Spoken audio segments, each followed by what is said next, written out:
Shalom, goeiedag. Ja, hierdie is 'n baie goeie vraag. Hoekom ons nie Goeie Vrydag vier nie? Jy is baie welkom om die volgende paar minute saam met ons te spandeer en hierdie apologetiese studie wat ek opgestel het, saam met ons deur te gaan.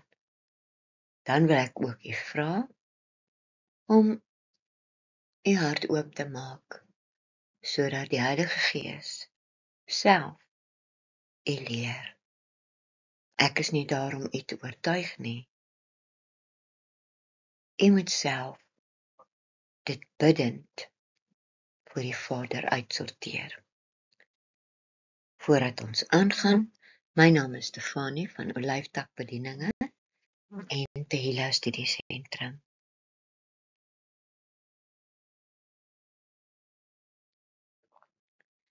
Ons is 'n aanlyn bediening en ons vier die tradisionele of die Bybelse 7de dag Shabbat.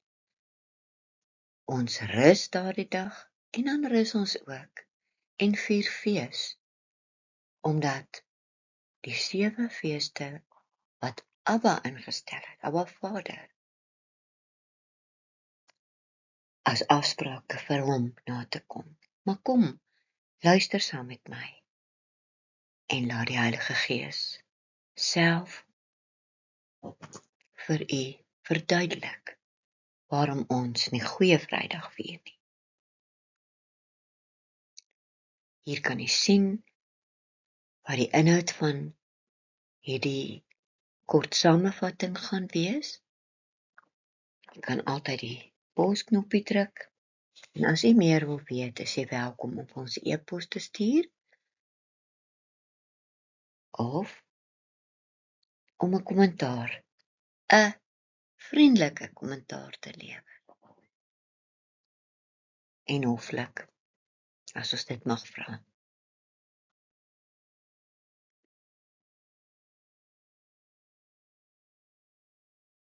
Oor die afgelope jare het hierdie onderwerp meer en meer kontroversieel en baie sensitief geword. Onder gelowiges en Christene. Net soos die onderwerp van Kersfees.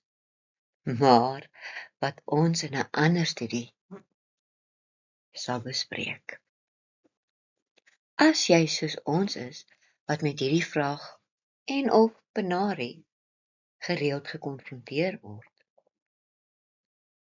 of as jy een van die Christene of gelowiges is, wat nie die pad van waarheid verstaan nie, wat ons as Olyftak Bedieninge en Tehillah Studiesentrum volg, dan is hierdie apologetiese studie vir jou. Laat asseblief eerlike, maar beleefde en respekvolle kommentaar vir ons. Of kontak ons by Tehillah Studiesentrum@gmail.com. Daar is ook 2 nommers wat jy kan skakel WhatsApp ons.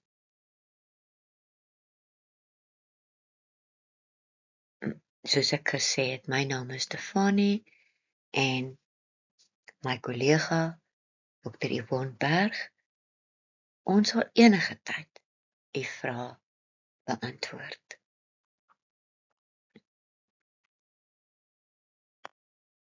Ons eerste probleemstelling is die volgende.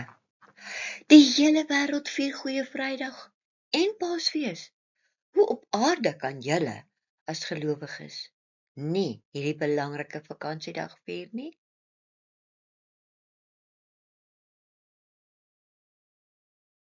Dan het iemand ook al vir my gesê, ons vier dit nie soos die wêreld nie. Maar kom ons gaan kyk na hierdie probleemstelling.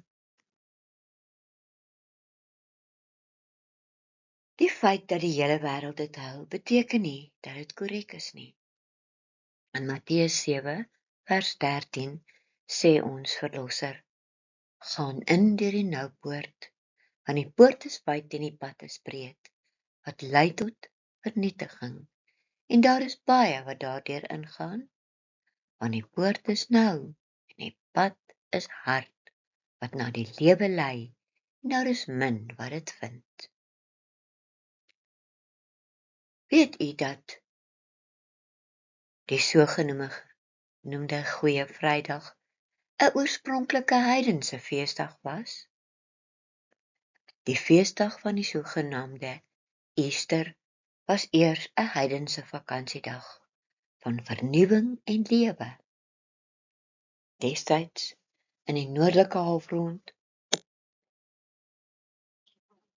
se vroeë lente het dit die heidense godin van vrugbaarheid en lente vereer. Sy staan bekend as Ostara, Estere of Ostre. Kom ons ondersoek dit verder.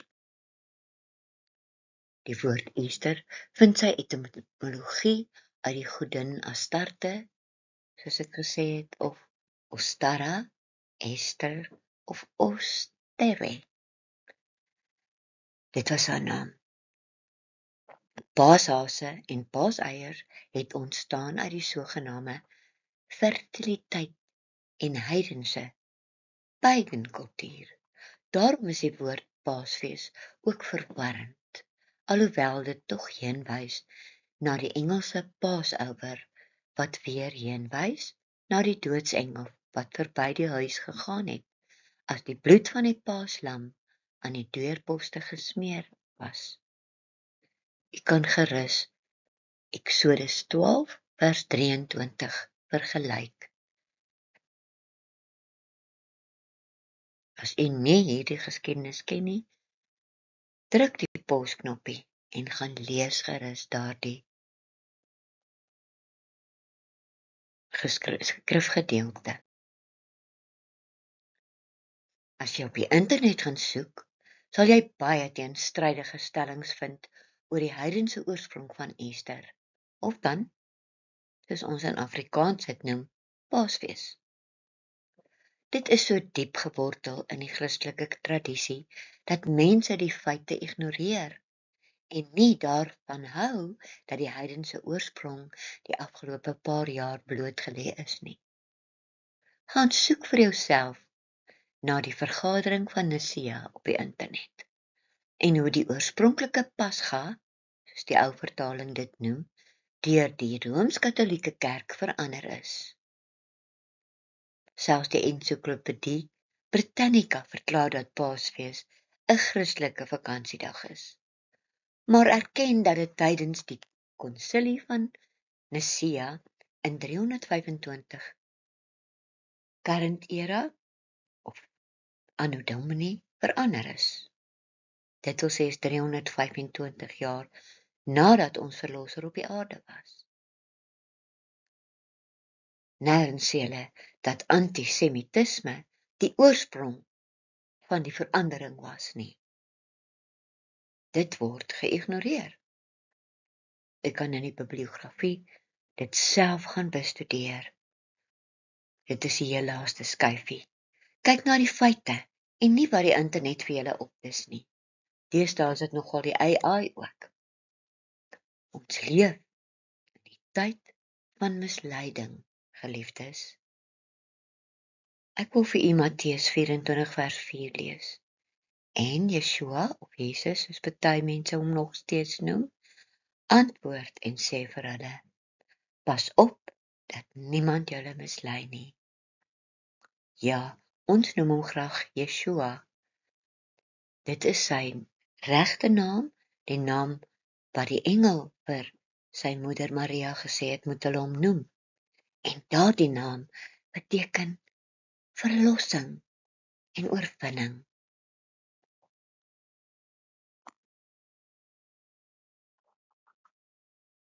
The Council of Nicaea took place in AD 325 by order of the Roman Emperor Caesar Flavius Constantine. Nicaea was located in Asia Minor, east of Constantinople.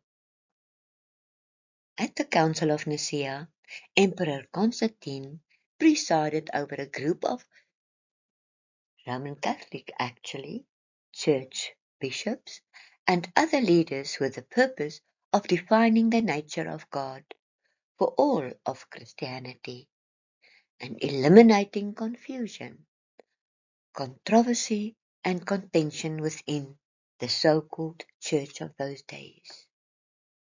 The Council of Nicaea overwhelmingly affirmed the deity and eternity of Jesus Christ and defined the relationship between the Father and the Son as of substance.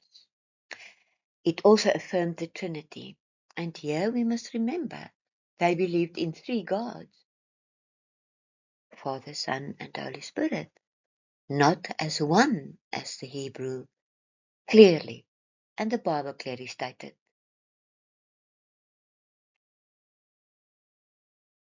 Constantine, who claimed conversion to Christianity, called for a meeting of bishops to be held in Nicaea to resolve some escalating controversies among the church leadership. The issues being debated including the nature of Jesus Christ, the proper date to celebrate Easter. There, they call it by the name, because they wanted to please the pagan people.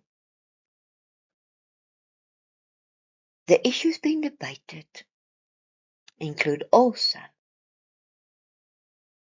Sunday worship. Establishing a uniform Easter date, the council decided to celebrate Easter on the first Sunday after the first full moon, following the vernal equinox. And this date established a Christian celebration that was distinct from the Jewish calendar. They also decided that on the Friday, they will celebrate the death of our Messiah.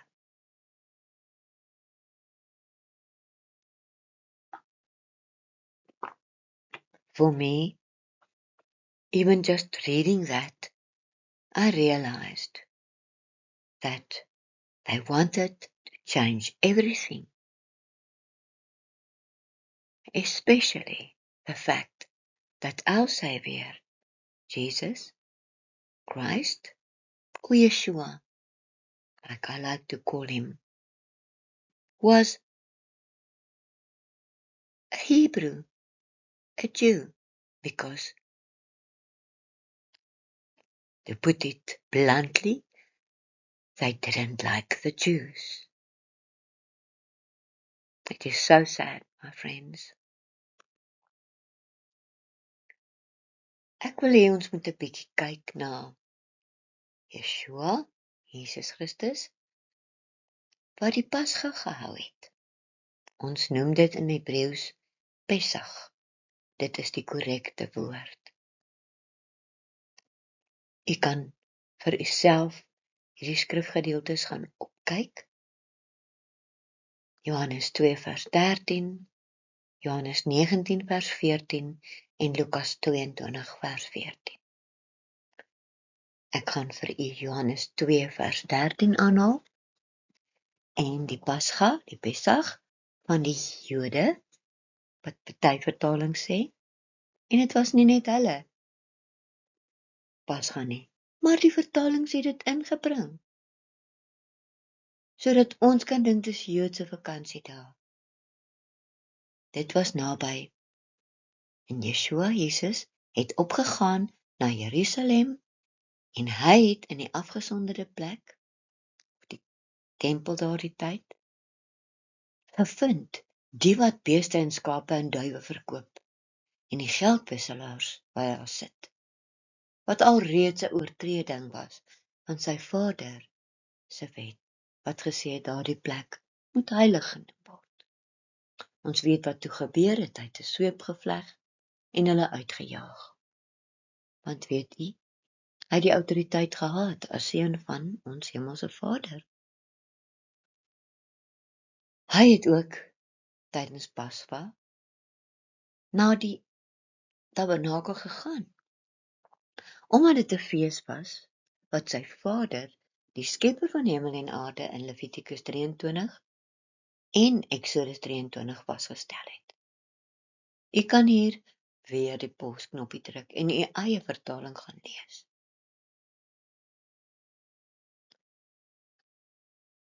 Ek wil net weer herhaal, in 325 na Christus het Konstantyn, die Joodhaters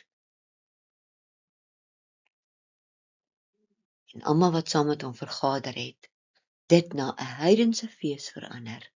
Hulle het die Pasga beskou as, so sommige kerke dit vandag nog noem, Joodse feeste.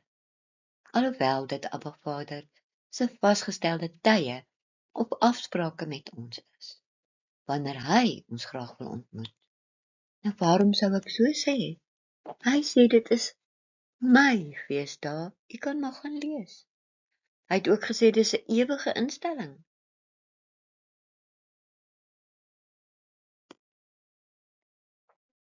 Hier wil ek met 'n tussenpouse kom en ek wil vir u vertel van die teken van Jona. In Matteus 12 vers 38 tot 42. Jy kan dit maar self gaan lees, ek haal die Engelse skrif aan.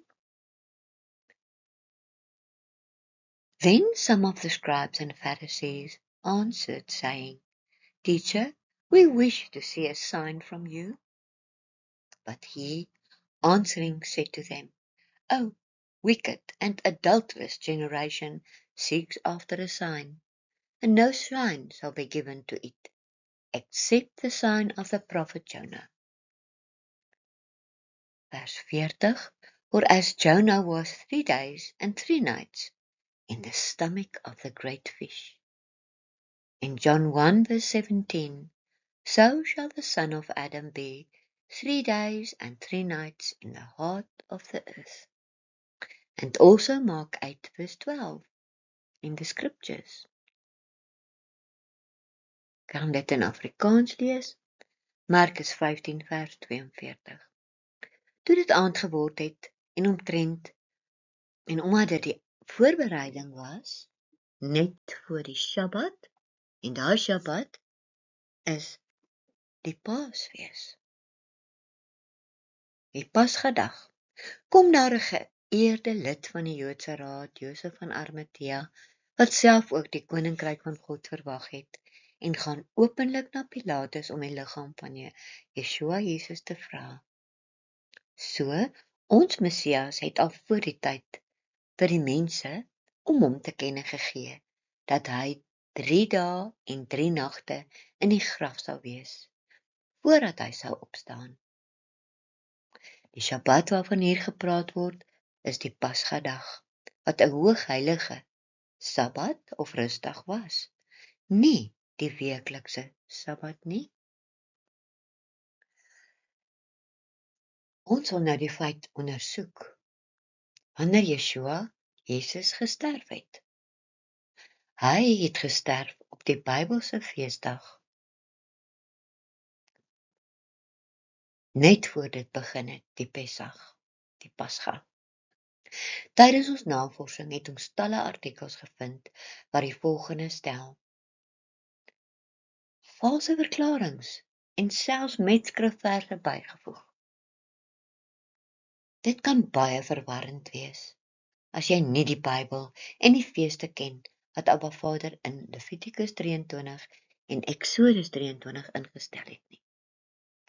Bestudeer eers sy feeste in die Bybel, bidend, voordat jy tot 'n gevolgtrekking kom, geliefde. The false statement that I found on the internet was, John also mentions that Jesus was crucified on the day of preparation. Daardie stelling is nog waar. Johannes 19 vers 31. That is the Friday before the Shabbat of Passover week. Nou, hoe kan dit 'n Vrydag wees? Hoe kan dit elke jaar 'n Vrydag wees? Verjaar jy elke jaar op 'n Vrydag of op dieselfde dag? Nee, want ons weet die kalender skuif aan. In Markus 15 vers 42 staan daar hy het voor die Sabbat gesterf en hulle het hom van die kruis afgehaal. Maar hulle sê nie dit was 'n Vrydag nie. Die aand daarvoor, on Thursday evening, Jesus ate a Passover meal with the 12. Kan julle sien, daar is ook 'n leuen. In Markus 14 vers 12 praat hulle van die Last Supper. Hierdie is 'n direkte aanhaling uit een of ander webwerf wat u kan sien in die bibliografie. Maar dit is beslis 'n valsstelling. Nêrens in die woord sê hulle dat hulle op 'n donderdag aand, daai tyd was daar nog nie eers iets soos 'n donderdag nie. Hulle het dit die eerste, die tweede, die derde, die vierde, die vyfde, die sesde en die sewende dag genoem in Hebreëus.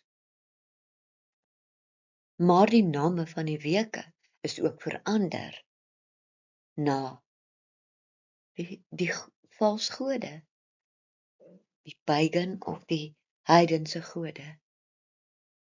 Soos wat Sondag die songod se dag was.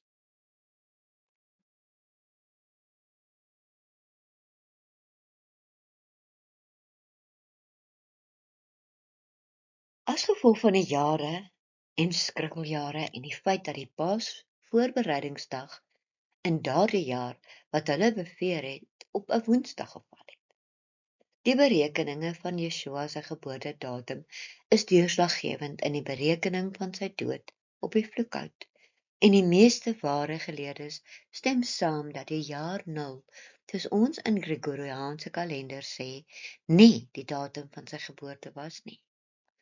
Sommige bronne is meer akkuraat om te sê dat dit 4 jaar voor die jaar 0 was. Dis nou soos ons dit ken, hè? Dit wil sê, hierdie jaar sou byvoorbeeld nie 2025 wees nie, maar 2029. Dit daar gelaat, dit sal bereken dat ons 4 jaar moet byvoeg by die berekende tyd van sy kruisiging. En dit sal ons by die jaar 37 AD of voor die huidige tydperk bring. Dit is een van die redes dat ons nie Pessach elke jaar op 'n Vrydag kan vier nie. Ek het gaan kyk, daardie jaar sou 'n Woensdag wees. En onthou, die Hebreëse dae begin die vorige aand. Want die woord sê die Pessach sal op die 14de van Nisan of Aviv dan wees. Dit is die Hebreëse kalender. As ons nie al hierdie dinge in ag neem nie, hoe kan ons seker wees dat Goeie Vrydag die dag is wat Yeshua vir ons gesterf het? Geliefdes, sal jy nie ook graag jou geliefde se regte verjaarsdag wil vier nie? Op die regte dag. Waarom wil ons dan elke jaar 'n Goeie Vrydag hou, in aanhalingstekens? Kom ons kyk na Bybelse bewyse. Matteus 26 vers 1. En dit het gebeur dat, toe Yeshua al hierdie woorde beëindig het, hy vir sy disippels gesê het, julle weet, dat na 2 dae die Pessach plaasvind, en die seun van Adam sal oorgelewer word, gekruisig te word. Party vertaling sê, die seun van die mens. In Matteus 14 vers 12 lees ons, en op die eerste dag van die ongesuurde brode, toe hulle besig was om die Pessach lam te slag, het die skrifgeleerdes vir hom gesê, waar wil u hê moet ons gaan en voorberei, dat u saam met ons die Pessach kan eet? Nou die voetnoot hier is dat die Pessach ook die Pascha is. Hierdie is ons parafrase. In Johannes 13 vers 1, voor die Pessachfees het Yeshua, Jesus, geweet dat die tyd aangebreek het, dat hy uit hierdie wêreld na die Vader toe sou weggaan. Hy het sy eie, wat in die wêreld is, liefgehad. Hulle liefgehad tot die einde toe. Dit is een van die redes dat ons nie Pascha elke jaar op 'n Vrydag kan vier nie. Daar gee ek weer vir u die datum, as dit die jaar 37 was, wat Yeshua gekruisig is. Hier wil ek graag vir u nog Bybelse bewyse gee, omdat ons weet, die Pascha of Pessach dan, word beskryf wanneer die Israeliete uit Egipte, alwaar het hulle opdrag gegee, Moses gesê, vat die volk uit Egipte uit. Die paaslam is teen skemer op die 14de dag geslag. Met ander woorde, die lam is doodgemaak, terwyl die Joodse dag van die 14de na die 15de van die maand Aviv, of Nisan dan oorgegaan het. Eksodus 12 vers 5. Laat die lam 'n volmaakte een wees, 'n jaar oud rammetjie. Neem dit van die skape of van die bokke, en jy moet dit in jou huis hou tot die 14de dag van dieselfde nuwe maand, of Aviv dan, maand. Dan sal die hele vergadering van Israel dit tussen die aande doodmaak of slag dan. King James sê skemering, of in die Hebreëus is dit skemer. Jy kan ook Eksodus 23 vers 13 tot 15 gaan lees.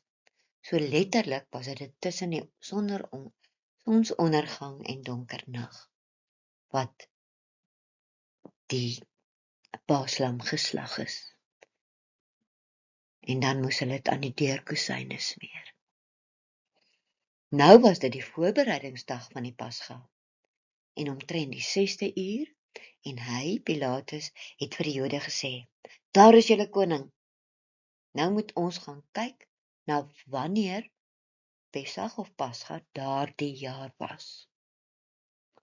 Daar's 'n baie uitstekende artikel,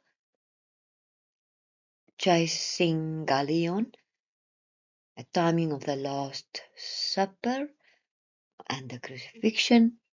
Ek kan dit gaan oplees in die eie tyd.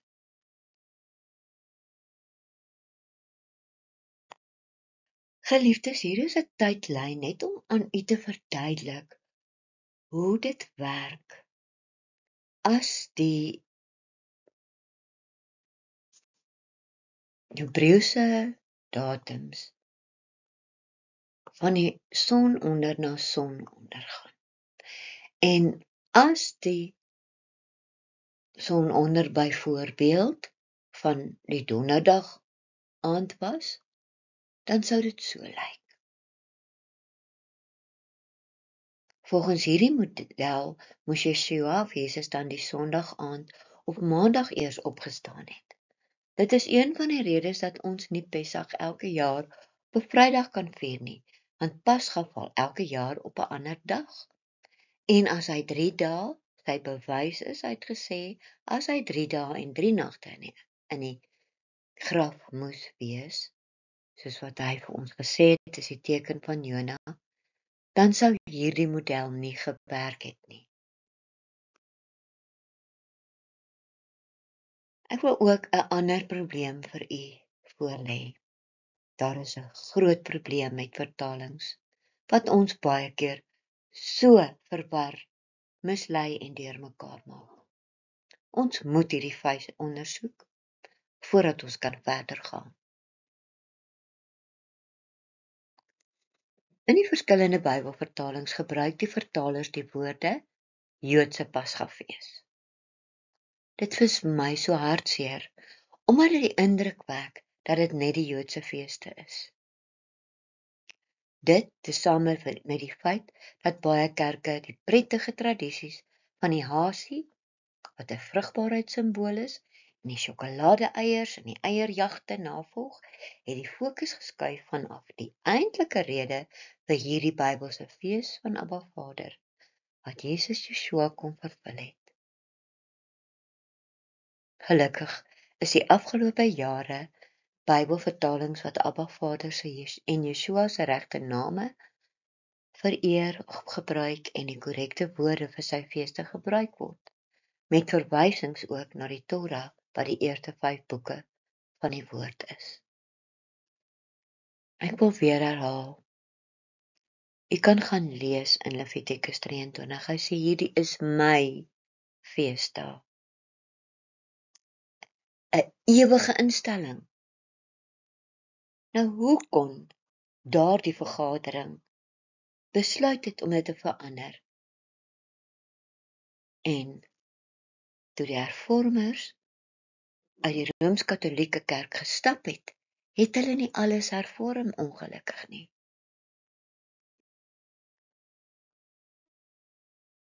Kom ons kyk 'n bietjie wat het Yeshua of Jesus dan gesê oor Pasga.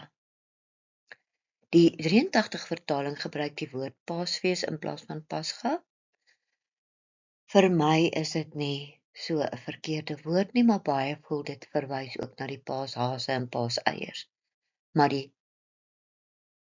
vir my verwys dit na Passover, wat akkuraat wys dat die engel verby die Hebreëse huise gegaan het, toe hulle uit die bloed gesien het, dit is die doodengel in Egipte, toe hy die bloed aan die deurposte gesien het.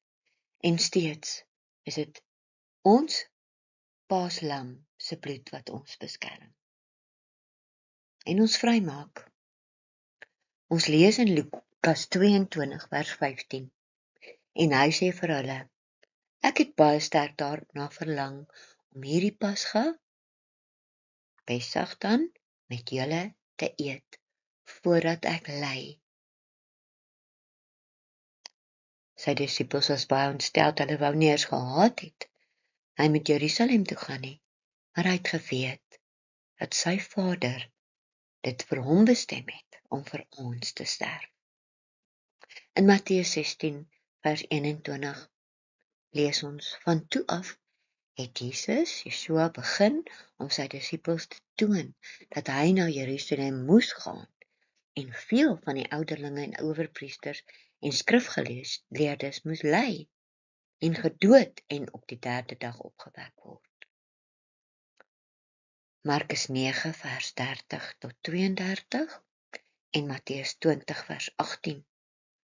Kyk, ons gaan op na Jerusalem, na die Seun van die mens sal oorgelewer word aan die owerpriesters en skrifgeleerdes, en hulle sal hom tot die dood veroordeel en hom oorlewer aan die heidene, om hom te bespot, om te gesel en te kruisig.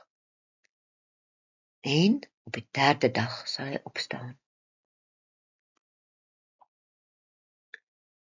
Ek kan ook net noem dat daar die 3de dag ook verwarrende vertaling is, omdat die teken van Jona sê die 3 dae en 3 nagte. Kom ons kyk weer daarna. Yeshua het aarde toe gekom om letterlik ons plaaslam te word. Hy vervul dus daardie slag van die lammetjie, omdat hy ons paaslam is. Gaan lees gerus Johannes 12 vers 29. Johannes 1 vers 29. Die volgende dag sien Johannes Jesus na hom toe kom en hy sê, daar is die lam van God wat die sonde van die wêreld wegneem. Ek het vir u 'n paar ekstra Bybelverse daar gesit wat u self kan gaan opsoek as u nuuskierig is. Matteus 1 vers 21, Titus 2 vers 14, 1 Johannes 3 vers 5, 1 Johannes 3 vers 8 en Openbaring 5 vers 6. Al daardie gedeeltes bevestig dat Jesus Yeshua ons paaslam is. So het ons koning baie profesieë vervul. Hy het ook die fees van ongesuurde brode vervul, want hy was sonder sonde en het op die vloekhout gesterf vir ons sondes. Gaan lees gerus oor die fees van ongesuurde brode. Ons weet suurdeeg verteenwoordig sonde in die skrif. Hy het ook ons eerste vrug geword, omdat hy uit die dood opgewek is en vir ewig lewe om ons voorspraak in die hemel te wees. 1 Korintiërs 15 vers 20 sê, maar nou, Christus ons Messias is opgewek uit die dode, hy het die eersteling geword van die wat ontslaap het. So gaan hy ons eendag ook in die hemel kan verwelkom. Nou is die vraag steeds, hoekom nie op 'n Vrydag nie? Ons het al daarna verwys, maar kom ons kyk na die feite. Die feit dat hulle die sogenaamde Paasfees op 'n Vrydag vier, is nog 'n punt van kontroversie. Die dag is ook verander by die Raad van Nicea in 325 na Christus. Die oorspronklike datum vir Pessach was volgens die Bybel op die 14de van die Hebreëse maand Aviv. Levitikus 23 vers 5, in die eerste nuwe maan op die 14de dag van die nuwe maan. En as hulle praat van die eerste nuwe maan, beteken dit dis die Bybelse nuwe jaar wat begin met die nuwe maan. En op die 14de dag van die nuwe maan, tussen die aande, is die Pessach, Pascha van Vader.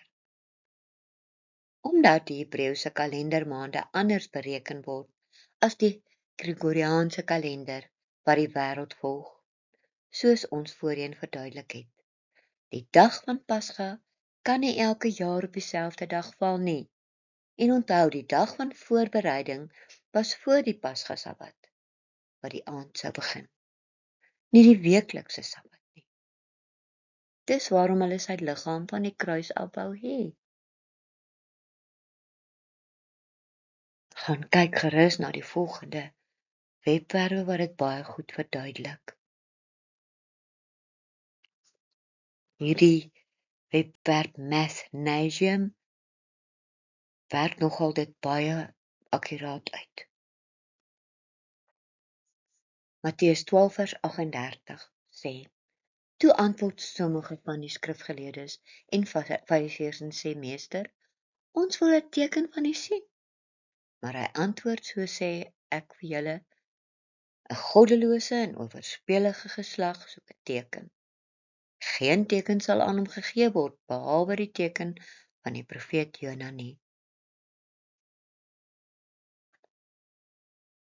Want soos Jona 3 dae en 3 nagte in die maag van die groot vis was.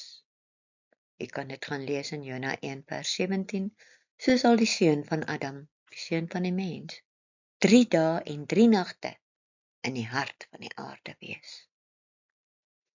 Markus 8 vers 31. En hy het hulle begin leer dat die seun van die mens baie dinge moes ly en verwerp moes word deur die oudstes en die owerpriesters en skrifgeleerdes en doodgemaak moes word en na 3 dae weer moes opstaan, daar sê hy dit.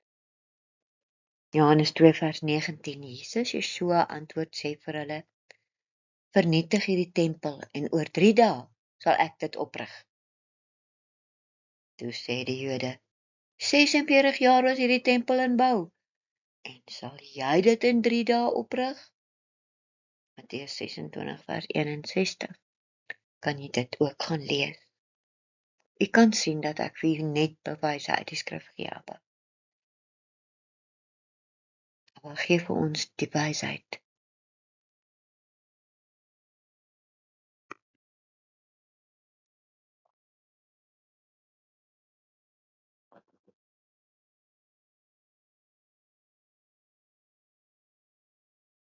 Hier het ek weer vir u Matteus 12 vers 38 aangehaal.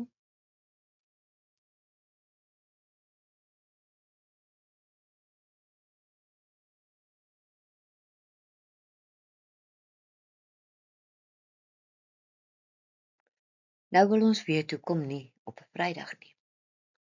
Matteus 12 vers 39. Maar hy antwoord en sê vir hulle: 'n goddelose en owerspelige geslag soek 'n teken.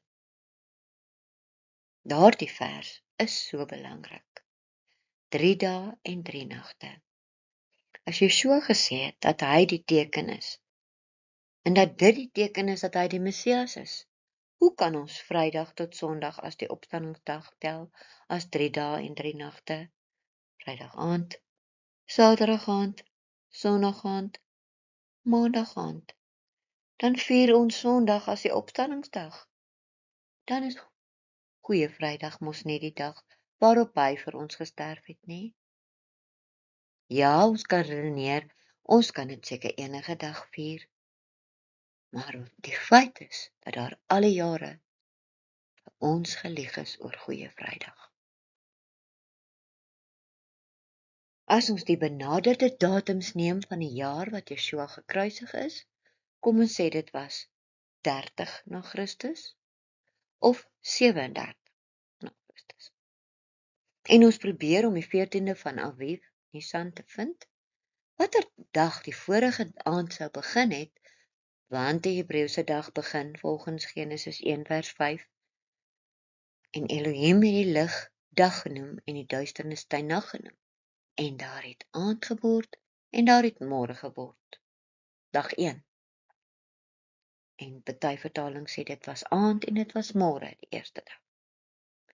Dan kon dit volgens die Hebkal webwerf waar jy die datums kan bereken, byvoorbeeld gewees het 'n Woensdag. So, dit sou die Dinsdag aand begin het. So die Woensdag sê nou maar die 3de April of Woensdag die 18de Maart. Dit lyk ook korrek as ons in ag neem dat in Matteus 12 vers 38 tot 48 Yeshua Jesus vir die skrifgeleerdes en fariseërs sê dat die teken van Jona die teken van sy dood en opstanding sal wees. Vanaf byvoorbeeld 15 uur, Dinsdagmiddag, Woensdagmiddag, Donderdag, Vrydag tot Saterdag. So, 3 dae en 3 nagte. So jy begin Dinsdag aand tel, Woensdag aand, Donderdag aand, Vrydag.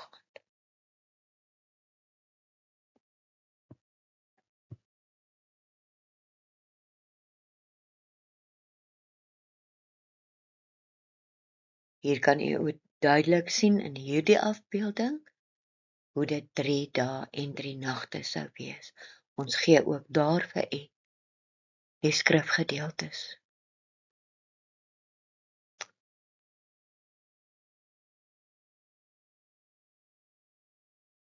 So dit sou op die Woensdag aand gebeur het, Woensdag aand, Donderdag aand, Vrydag aand, Saterdag aand is 3 dae en 3 nagte.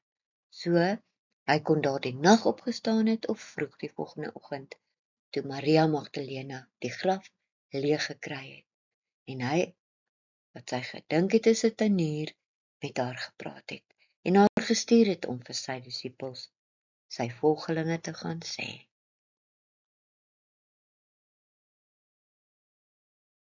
So, wat is ons gevolgtrekking?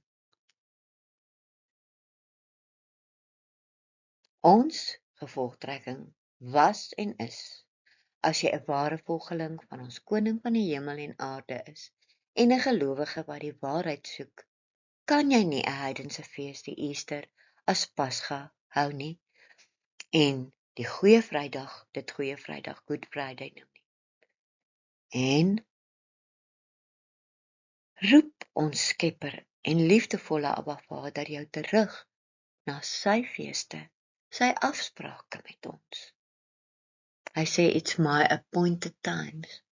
Hy wil met jou 'n afspraak maak op die regte dag. Want al die feeste wat in die skrif genoem word, wat Abba ingestel het, is 'n heenwysing na ons Messias. Hy het al reeds die eerste Vierfeeste vervul. Die laaste 3 moet hy nog kom vervul wanneer hy weer kom. Mag ons Abba jou seën en bewaar en lei, terwyl jy soek na die waarheid. Ons wil u regtig seën en kontak ons gerus.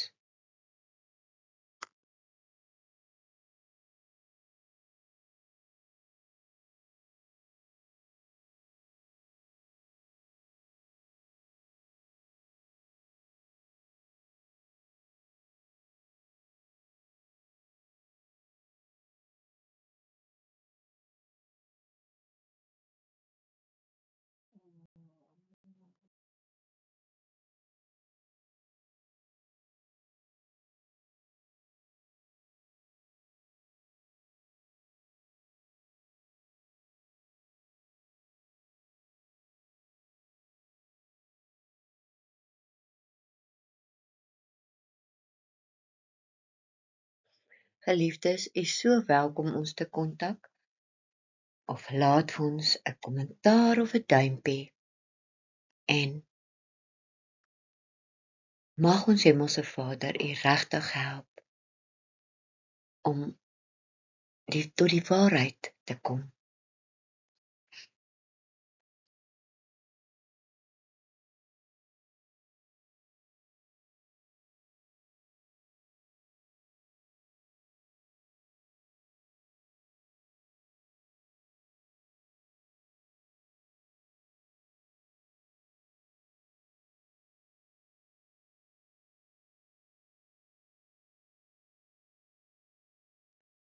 Shalom, tot volgende keer, geliefdes.